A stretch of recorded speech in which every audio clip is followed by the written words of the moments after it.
The purpose of this podcast is to educate and inform. It is no substitute for professional care by your doctor or your qualified healthcare professional. Never disregard or delay professional medical advice because of something you've heard on this podcast or in any linked material. Guests who speak on this podcast express their own opinions, experience, and conclusions. Dr. Shirley neither endorses nor opposes any particular opinion discussed on this podcast. The views expressed on this podcast have no relation to those of any academic, hospital, practice, institution, or other entity with which Dr. Shirley may be affiliated. Welcome to Forever Fab, the podcast on fashion, the art of living, and all things beauty. This podcast is curated by Dr. Shirley Madhere, MD, as the definitive source of holistic wellness through beauty.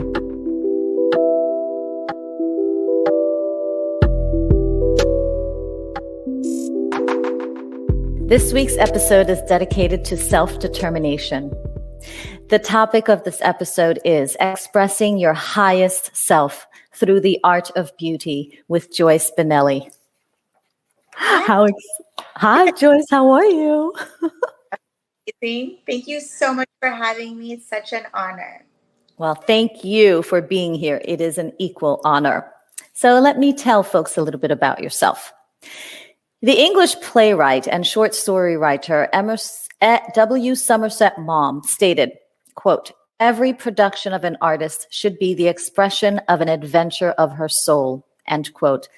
My guest today epitomizes the expression of adventure in her artistry, pushing the envelope of innovation in beauty and creating some of the most iconic and legendary looks in modern times.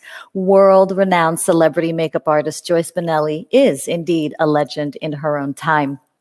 Her body of work is expansive and versatile, thus lending her the credibility of being one of the most trusted makeup artists around the globe. Her client list is as long as a Hollywood red carpet and includes notables such as Jessica Alba, Salma Hayek, the Kardashians, Kendall and Kylie, Kris Jenner, Nicki Minaj, Lily Aldridge, Joan Smalls, Mariah Carey, Eva Longoria, Jessica Simpson, Hailey Baldwin, Emma Roberts. I will not continue. You get the point. But wait, there's more. On top of picking palettes and harmonizing colors, Joyce adds some other notable accomplishments to her bio, those of wife, mother of four, and entrepreneur. She joins me today via StreamYard to discuss beauty transformations, illusions, and real life lessons. Welcome, Joyce. Congratulations on all of your success. And thank you for becoming a member of this beautiful Forever Fab community. Hi. Hey, thank you. Wow, what an introduction. My God. Thank you. I think I seem to specialize in introductions because I like to do my research and then just gather it all up and just put it into my own words that really make me feel even more excited about my guests. So I try to embody that energy, and I hope I delivered and did you service and justice. Never have I ever had such an introduction. It's amazing. Thank you for great. I'll email it to you and your people. You can have it. Okay, let's dive in. So, Joyce, what inspired you to become a makeup artist? So what inspired me to become a makeup artist? I actually, not everybody knows this about me, but I did start out in the industry doing like special effects and animatronics. And I just was so inspired by the transformation of characters behind film. And at this point, I hate to age myself, but that craft is, CGI and all these other things that can create all those things. But I was really started at such an early age in the industry where we actually were making like sculptures and then running foam and like on making the creatures and everything. And I was really obsessed with that. Yeah. And then I realized through some really weird encounters with directors and people that I really took a break from that because it was really kind of a man's world, but in a different, like something I can't really, get so into. It's like a whole other, it's like a movie. as an artist, I got really wounded by, for instance, like a director saying, "Thank you so much for looking so hot for all the guys." And I mean, I was like 18 years old, and Yikes. I was crushed. And so I took like a little hiatus. I still lived at home with my dad, and he's like, "You're gonna figure this out." You know, he had suggested to like wear zero makeup, wear a beanie covering my hair that was like down to my butt, like at the time, just looked like a mermaid. You know, I was half the size I am. So he's like, wear my t-shirts, wear your brother's cargo pants, like rips, you know, and then I would wear a beanie. And, you know, I had like that second of like coming back into the industry and kind of in a different way. I guess I wanted to be taken more seriously. Anyways, so from there, I think it was my first job with Pamela Anderson on the Playboy set or studio, and she was shooting a calendar. And so I was introduced to the transformation of, you know, the makeup that isn't just like powdering and chapstick on a movie set. It's the transformation in beauty. And I was so fascinated by it. And I was like, you know what? This is where I'm just going to dive in. And so that was the beginning of all of that, like the contouring I got obsessed with and making skin glow a certain way. And I learned so much from Hef and his whole team at Playboy Studio West. And because you know what, it's like every little detail, you know, they'd be like, oh, the hair has to be a little like shush, like this, like every little detail. And from the lighting to, you know, we could never use black eyeliner. It was only brown or navy, which makes the eye pop. It was like ways to figure out how to make the face and the eyes pop without, like, there's regulations of everything. Like, not a strip lash, just like individuals, you know, just little tricks that I learned and have like applied to 21 years of my career. So That is an incredible story. And thank you so much for sharing your vulnerability at the time about how you were treated and how you were sort of typecast in a way. And I'm glad that you not only got over that, but you grew stronger from that. And you obviously are resilient to have dealt with that and then come back even stronger and more fabulous. So kudos to you. thank you. I know it sounds weird, but you know, I found my way, you know, in that by kind of looking as crazy as possible. Like now I'm like, be like as hot as possible. So it's totally different. I'm like, why doesn't anyone approach me like that now that I'm like 40, you know? It's just Yeah. fun. You know, I had pink hair, like fuchsia, cotton candy pink hair. I just looked wild, like leopard on leopard on leopard.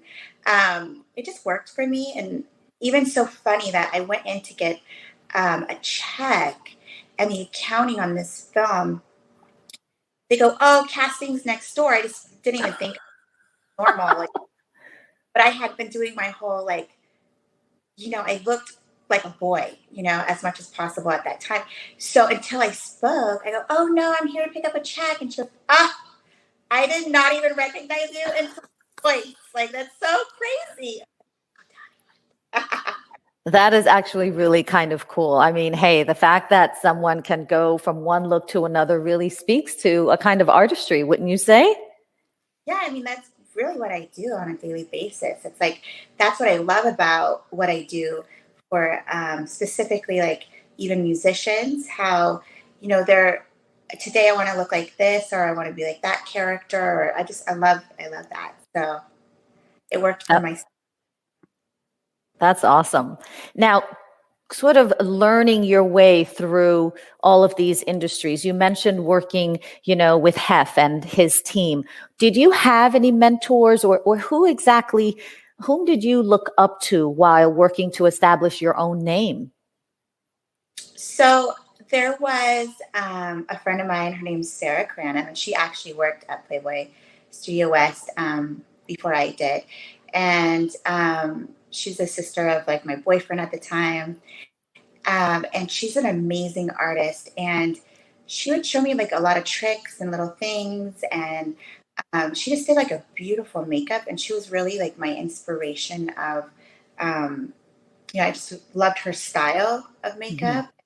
Um, she just taught me a lot of stuff and showed me a lot of stuff where, especially back then, people didn't want to share their secrets, so it was an interesting time, but I never assisted anyone, which is interesting because, you just figure it out as you go. So I would say Yeah. like she's the person that really like shared different like little things with me.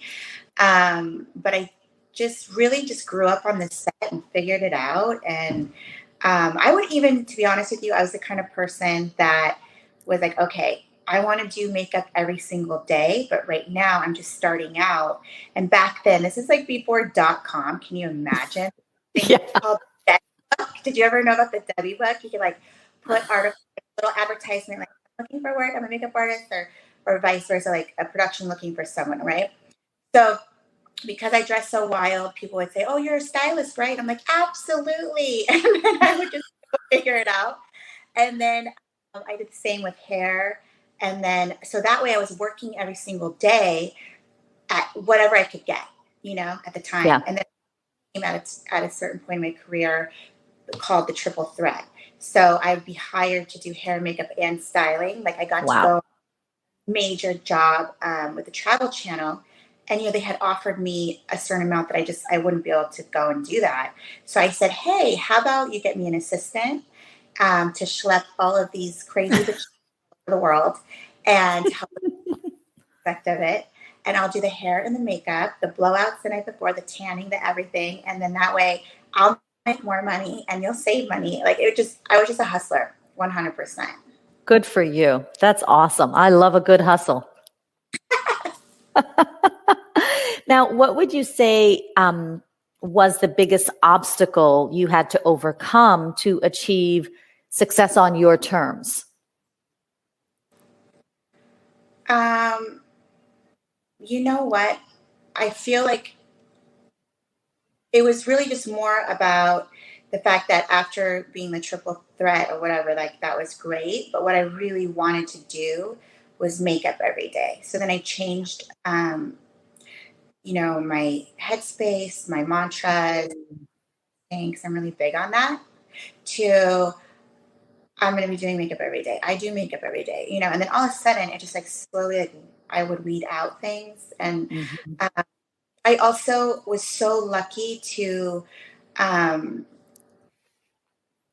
my whole career, because people were like, well, who's the first celebrity you worked with, or how did your career start or jump off or whatever? And it's like, I knew for some reason at a young age, like as long as I was happy and I'm the one that chose where I was going or the certain job, that I would be happy. So even if it failed, like, oh, this show isn't going to work. Like my first reality show that I worked on was The Girls Next Door. Um, Yes. right off of like the set of Playboy, of course, right? And was like, we're in a writer's strike. What are you doing? Oh my God, you're making us look bad and this whole thing. And I'm like, and then they said, reality TV is not going to go anywhere. And I was like, well, the union doesn't want me. And Yeah. that side of it, and then I was like, okay, well, I love this. I love what I'm doing. I'm having fun. And I just ran with it. And then it's like, my lights took off from there. Like I did a travel channel show just after The Girls Next Door. And I had already met Kris and Kim on a photo shoot a year before doing the travel channel show. But then really wanted to experience that. And then I went on to doing the second season of Keeping Up, and worked on that for 10 years, and a lot of stuff around and in between, and a lot of their spin-off shows, and just had so much fun. So I don't know, like really, there wasn't as much of like a struggle. I guess like when I was explaining like how I'll do anything. So like if you want your Yeah. hair up, your tan, your outfit, that was more, it wasn't really like so much a struggle as just being willing to do whatever I could within the industry that I was interested in, So you described it as a hustle, but that was really your passion. You were manifesting your passion and you were open to doing whatever it took because you had decided, you had made your own determinations, you were self-determined, you were self-motivated, and it was on your terms. So that's super cool. That really is. And I like that, the way that you tell that story. I mean, some people would say, oh my God, it was an obstacle because I had to do all these things that I really wasn't into. I was really just all about the makeup. But you actually converted that. And rather than seeing it as an obstacle, you made a decision to see it as opportunities to do more things, to acquire more skills, to be the quadruple, triple, freaking fantabulous, ultra 500 threat. And I always had that outlook of like I'm always going to be learning something. Like if you are put somewhere that you really don't want to be, but you have that negativity just throughout your day and you're like, oh, I just don't even want to be here. I've just always been like, oh, who's around here that I can learn something from? Or like, I just have that innate positivity in me. I don't know. And like for instance, like I first saw the movie The Secret. Yes. Back in the day when it came out, and I was like dying laughing. I'm like, this is my dad. That I just was raised with that, Yeah. And it makes you resilient. It makes you choose. I try to explain to my kids, like, you choose to be happy. So like, Yes. let's find, like, are we going to sit and scream and fight over who gets the iPad or this or that? And like, let's just choose to be happy. Let's find the solution here so we can spend more time having more fun. And then it's like with adults, it's like hard for me to even have conversations with people that just choose to only see the negative and stuff. Like, so I don't know. I feel like every single one of us is going through something that no one knows, or and you hide that for whatever reason, or it's just like everyone needs a hug. Everyone is going through something at some capacity, and like I don't care how much money you have or you don't or whatever. It's like it's deeper than that, in my opinion. And I feel like I just resonate with people that are on that frequency of like, let's make it happen. Let's stay positive. Let's keep it moving no matter what comes my way. It actually like really infuriates people, I found. Yes. No matter what you throw at me, I'm still going to be me, happy. It's just, I don't know if it's like the defense mechanism I built like as a young child, but it's just not going anywhere. And it's one aspect I really do appreciate about myself, that Good. I'm able to do conversations. And even like I was telling my 8-year-old, I was like, I have never been a morning person by choice. Mm-hmm. Like I wouldn't say like, oh, I would, go crawling out of bed and I'm like being dramatic and showing, I can't wait to get up at 4 a.m. This is so great. I can't, like crawling out of bed and this whole thing. And I just love everybody that I'm working with, and because I was like, not everybody wants to go to school, but we have to tell ourselves and, continue to stay on that path. And I don't know, it works for me. And I think like in the workspace, people appreciate that as well, because no one wants to be around someone that's just like miserable. Yeah. What's the point? I agree. Well, I think that's brilliant. I really do. And boy, I wish I had a dose of Joyce Spinelli during the time when I was doing my residency, because let me tell you. Anyway, so, obviously many people describe the application of makeup as an art. Now, for you, when do you feel as if you're going into that flow state, into that artist zone? Is it as soon as, your client sits down in front of you that your mind just starts going, or is it a conversation with the client, or when for you does the process actually become artistic? So I've had a lot of clients like kind of like make fun of me in a way of like how I do makeup. It's like I'm dancing around, like it's a painting. That's awesome. And so I think like for me, I make a blank canvas.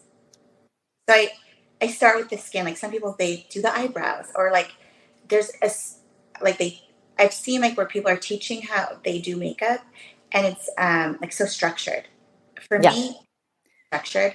I'm like, ooh, she had too many drinks last night, and I'm like, or like divert the things, or breakout, blemish, or something.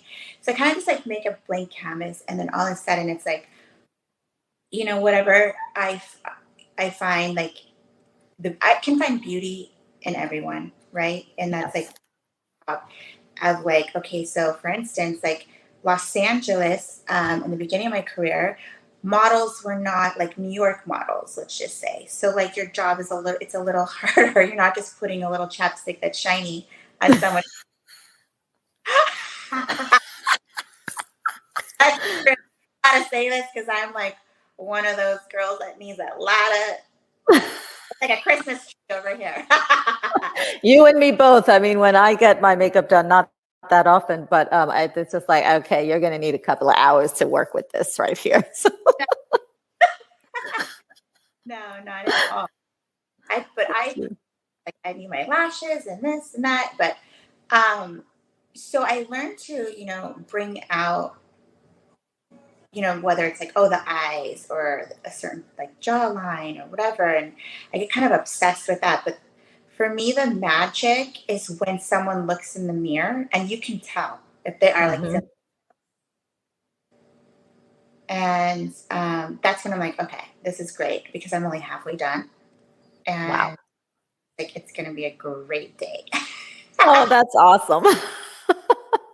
If I can make you look good, it's going to be a bloody good day. Yeah, I do. I just love to give women that confidence.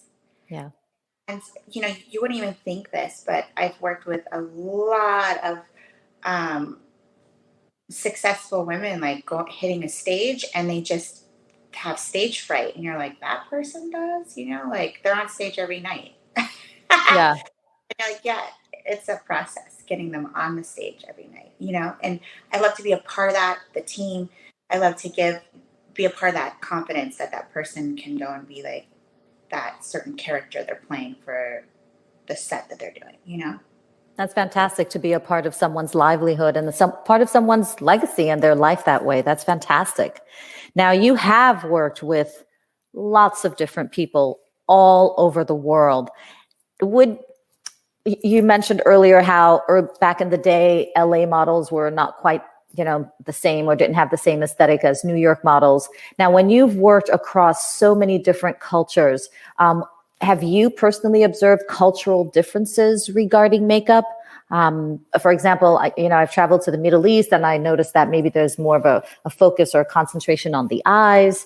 But what do most of your clients consistently ask for, no matter what part of the world they're in, if you have noticed cultural differences? Yeah, the cultural differences definitely, like the Middle East, because I believe they have to wear, um, you know, basically the only thing that shows is their eyes, right? Yeah. And with their covering, they're beautiful. Um, oh my gosh, what am I lost for words of what it's called? I don't want to say this. So they get really obsessed with The hijab, is that what you're thinking? what is it? Hijab? The face Yeah. covering, the hair and face covering? I think that's what it's called. Yeah, there's something else, maybe like the dress. Oh, okay. But yeah, like they get really obsessed with their eyeliner, and like I've seen some of the most beautiful eyeliner. It's like just such an art form, like that they get into the liquid liner, and it's just beautiful. Yeah. But around the world, like different jobs that have taken me everywhere. I don't know what it is, but everyone knows Kim K. So I've been to the Kim K, and I'm like, well, what does that mean? But I think that people just really want to experience, if they haven't before, just the full on glamour, contouring, just really high glamour. I mean, I've been in Africa and you're like, what? The Kim Kardashian. Okay. But yeah, like I would say like the Middle East was more like the place I saw like it's really all about the eyes and really about like this eyeliner, liquid eyeliner stuff that will last through the heat and the humidity and the sweat, like Yeah. but yeah, that's pretty much like the main thing that people always That's ask. interesting. Yeah, that's interesting. And I imagine that working with so many different women across the globe, and with you working as their makeup artist, I mean, sometimes, you develop these friendships or these relationships with some of your clients, I'm sure, and it becomes, like an intimate privilege. Were there any, what can I say, pearls of wisdom or insight that you've learned about people or about human nature in general while you were working with various clients throughout the years? Yes, of course. And one of my ultimate all-time favorites that I had the pleasure of working with most mornings for almost a decade was Kris Jenner. And oh, she's just all day long wisdom. And but She's a badass, isn't she? yes. And Yeah. the way she carries herself, she's very, as I would say, old school with a lot of the way she operates and treats people and remembers every single person's name. And Wow. she's just 100% class and just such inspiration. And to me, I was like, wow. Early on, with filming and stuff, it was really, the show is more so about the three older girls.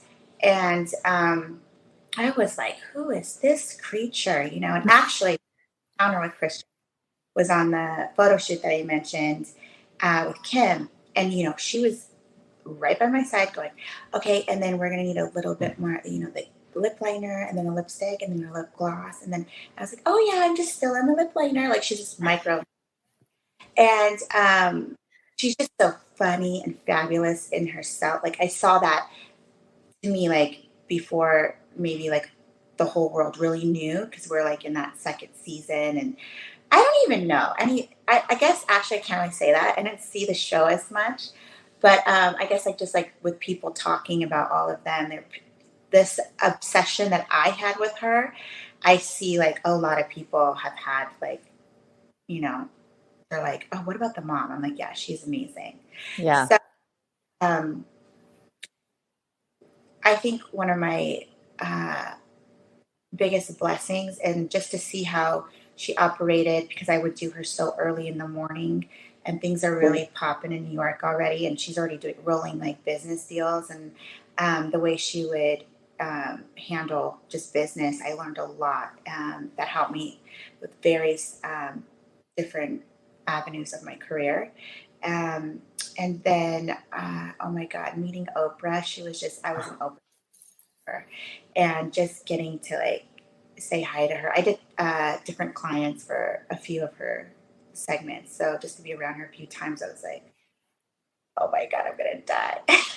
I know, right?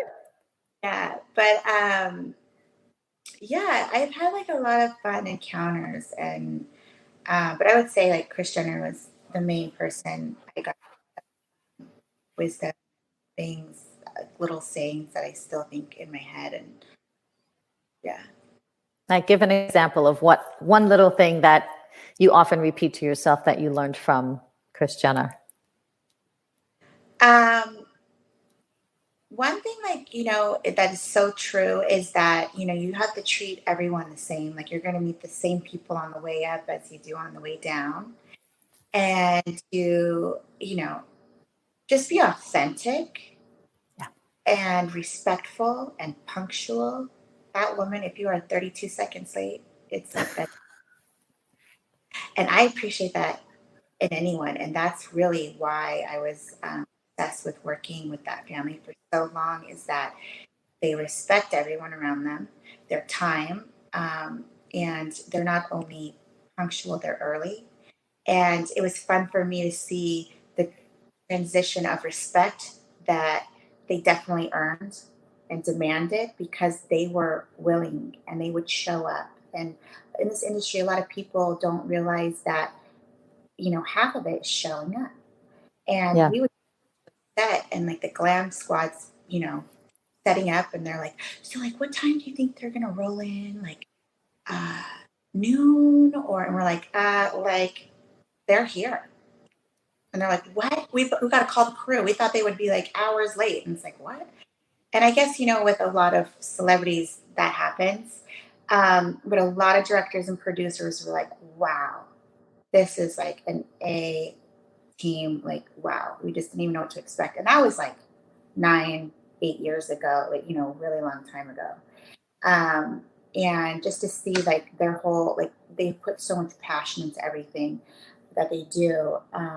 And so, yeah, like just punctuality and showing up and day in and day out, Yes. Well, when Kris Jenner does my podcast, I will show up half an hour early. Yeah, she'll already be there. Oh my goodness. Now, the foundation for your work, and I completely agree, is healthy skin. And your work is flawless. And because you probably pay attention to the skin first, it's your foundation. Now, I know you have a skincare line, and I wanted to know what motivated you to create a skincare line and not a makeup line, right? And why skin for you is like the first thing you address. So, as you just stated, like skin is so important and the canvas in which we start with before makeup. And so I just always knew in my business plan that I was going to start with skin, and that I wanted to have, my go-to serum which here it is, right? We see it. I'm like, I have this cute little box that it's in here. Where is it? Yes. Hello. Mm-hmm. The gods is what I named it, just because it literally is for the gods. Okay? And goddesses. Yes. It is perfect hydration for under makeup, because I'm not really the biggest fan about using a primer, as they clog your pores, a lot of them. And I've worked with a lot of people as dermatologists and whatnot, for troubled skin, and they're just always like, please, no primer, no whatever. So we formulated this just so perfectly you can use it for morning and night. At night, I just lather it everywhere. And of course, for under makeup, I just use like a couple drops and hydrate my skin, and the makeup just goes up. And whether you're using a tinted moisturizer on top, or if it's like a silk foundation or a cream foundation or a cake, just whatever it is, it's perfect. And I've had, primers that it fluffs off your skin a little bit, and so or it just coagulates. I'm not a fan of primers, so this is the perfect hydration and primer for all the foundations in my. And the texture is incredible. I mean, you put it on and it feels like moist and dewy and hydrating, and then it's gone. I mean, there's like no residue, but somehow your skin is silk. I'm obsessed. I'm really so obsessed with it. It's fantastic. Other products, because I was like, wait, this is so like a must-have too with makeup.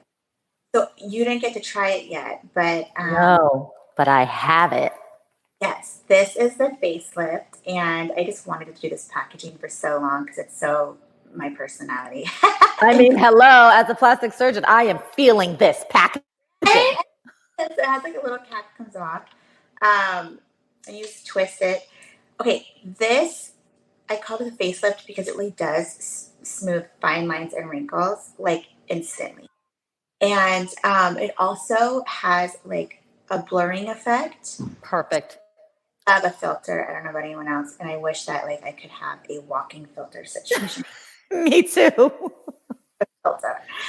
So this actually is so beyond, because it kind of does that. So I have a friend. He's so fabulous. Kris Jenner. He does hair. I don't know if you know him.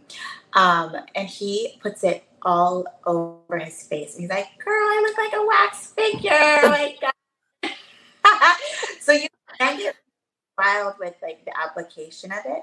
But if you just put a little bit like in here and like I like Yes. it kind of mattifies because it's doing that blurring, which is really nice. And like I said, the packaging is super fun. I'm obsessed. Yes. Packaging is awesome. A lot of my clients are like, oh my God, what's in this? It's so I'm going to walk into the operating room, like next week and be like, filter. oh my God. It really is that. Oh my God. And then we have Come Through Flawless, which is a setting spray that has SPF 15 in it. That's really smart. Yeah, because, I'm into forcing SPF on everyone. Yeah. So it has such a refreshing smell, by the way. It's just nothing is overpowering with the scent. Nothing. The entire line. Yeah, no. Because I'm so opinionated about scents myself, so I would assume like other people too. So it's just more refreshing than anything. Oh my God, I'm obsessed. Yes. Smells delicious. As well. And it's just so damn cute, right? Beyond. Now this bad girl, this sphere, this circle of love, this like ballsy ball. Tell me about her. Oh my God, she's everything. Mask is what we call it. And this is the glitter mask that is so not only gorgeous, it's so hydrating, and it leaves your skin feeling super hydrated and tight, and it just gives like a lift itself. And I wanted something that was also, not only functional and actually like penetrates and is so super hydrated, but also fun. Because like when I'm in the like, what is this crazy looking algae mask I have on? Like, see that? Or the coffee ones. It's like, do I really have caffeine all over my face right now? I know, exactly. So I was like, we got to go with glitter. So, and also it peels off, which is great. And yeah, this is everything. I'm super excited. I know. I'll let you know. But first of all, I'm going to be out of all the products in like 3 days because I'm just going to totally overdo everything and just be and bathe and everything. Yes, you have to just go. Now, I'm really excited to start these products, and I'm very happy for you because it not only are the formulations very thoughtful, because obviously you were engaged and you wanted certain things and you wanted them to be beautiful, but also functional. The packaging is fantastic. I mean, it's sexy. It says so much in all the packaging, and it's really fantastic. So congratulations. Thank you so much. I appreciate it. Now, you're obviously an entrepreneur. Now, we talked about your skincare line, and you said it was always part of your business plan. What's coming down the line for you as an extraordinary businesswoman that you are? Thank you. We're, of course, going into doing makeup. That's coming. And so we're actually launching more of the skincare in this next like 6 months. And so there'll be like lots of launches in addition to the 4 must-haves. Yes. And like in about a year, there'll be launchings for makeup color. Wow. Congrats. Well, I hope you'll come back on the podcast during your makeup launch. Yes, of course. I would love to. I should come to their makeup. Oh my gosh. Please come do my makeup. I'll meet you halfway. You're so cute. No, I come to New York all the time. Oh my gosh. Okay. So at the end of this, then we'll exchange info, or I'll get it from Taryn, whichever. And then please, I would absolutely be honored. And then I never tell my patients to do this. I always say, take your makeup off. But if you were to do my makeup, I might have to sleep in it because I got to milk it for as long as I can get it. I've actually been told that a few of my clients they're like, your makeup lasts for like 2 days. And I'm like, That's awesome. That's awesome. I know that people do that. They do. You've been listening to part 1 of the Forever Fab podcast with my fabulous guest, Joyce Spinelli. Stay tuned for part 2. You've just listened to part 1 of Forever Fab podcast. Please stay tuned for part 2, coming up next.